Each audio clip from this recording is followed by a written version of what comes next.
Hi, I'm Sean Gregory from Time.com, and we are here in Tenafly, New Jersey, across the Hudson River with Novak Djokovic, the 4th-ranked player in the world. And Novak is going to give us a free tennis lesson here on Time.com. Novak, thank you so much for doing this. My pleasure. Novak, let's talk about the serve. Obviously, we all can't serve above 100 miles an hour like you guys, but just talk to me a little bit about, you know, the motion, the angles of your body, throwing the ball up. Considering my case, I always try to toss a ball a bit higher. Tossing the ball higher gives you more time to involve your legs, which basically are maybe even the most important part of your body for the serve, including the wrist. It's very important.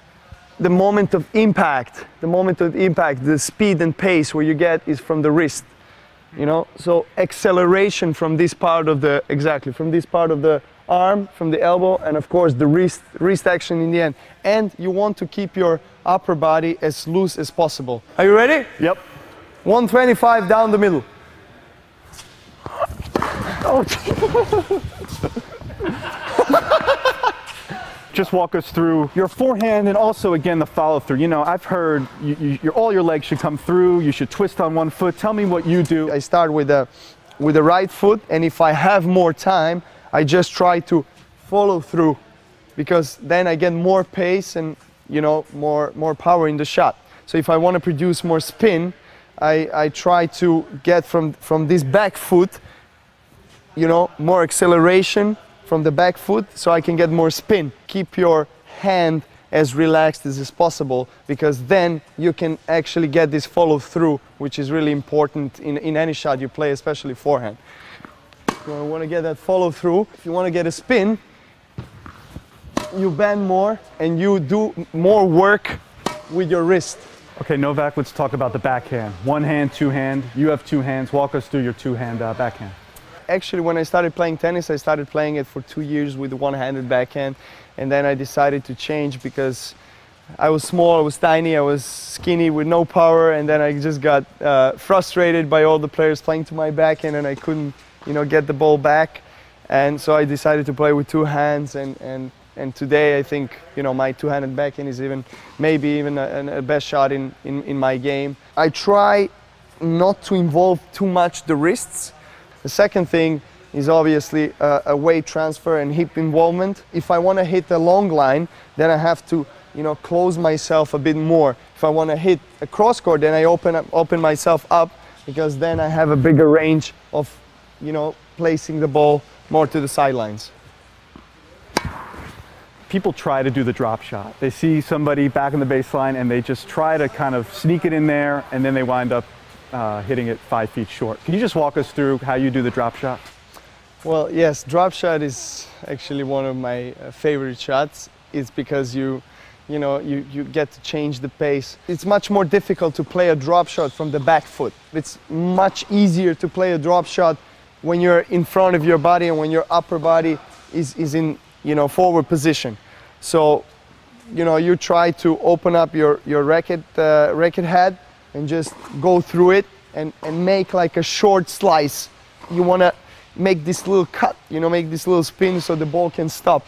How can you make yourself strong at the net? With the volleys, the most important thing is to try to hit the ball just in front of yourself and always keep your head still, obviously, and try to be low balanced in your legs.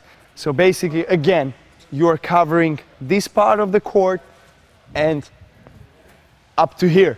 And you want to stay a bit inside of the service line, but not too much, because if you get too close to the net, then you give your opponent an option to lob you. This is the natural and starting position for the tennis player from the baseline, from the volley. You try to keep your racket just in front of you, because from here you have this motion, this motion. If you keep it here, then it takes more time to lift your head up. So this is very important, to keep your head still and up. Beginning players, somebody makes a bad shot, the ball's up in the air, you're just ready to smash it, and you either swing and miss or hit it, you know, into the net. Just help us not make that mistake.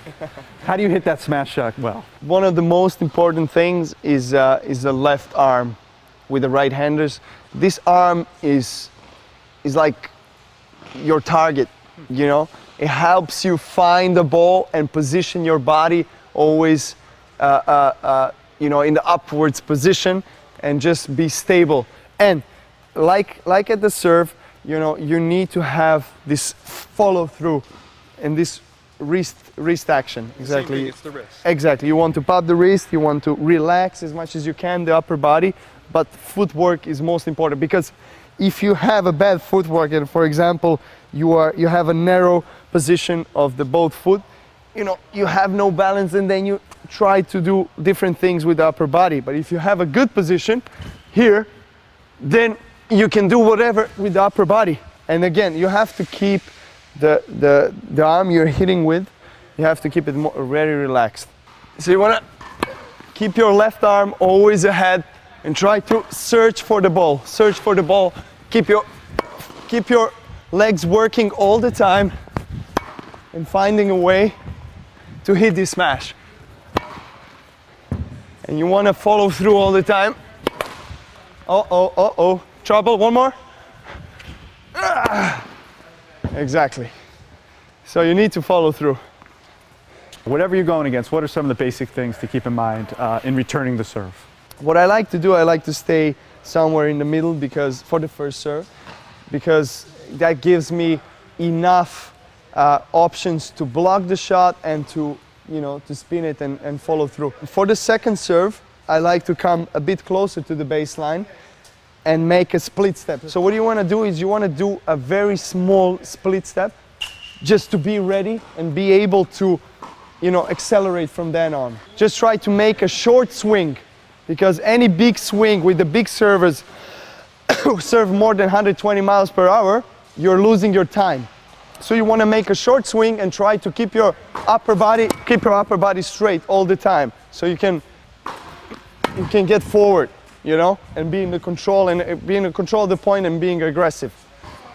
Can you serve second serve? So second serve, I start from here, I make a split step in the court and try to hit the ball and get in the control of the point and get into the comfort zone, if that comfort zone is on the baseline, or if the second serve is very short and I have a feeling that, and I see and I recognize that the return of the second serve was really good and that my opponent is stretching out and being very defensive, that's when I want to move a couple of steps and try to hit a second shot volley.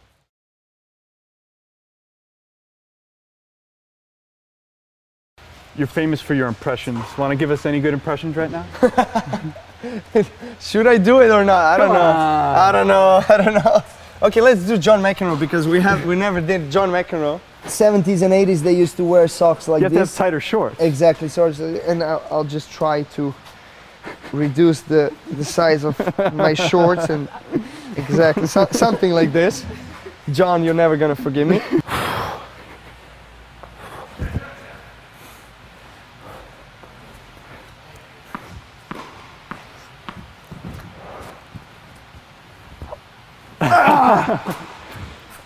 What?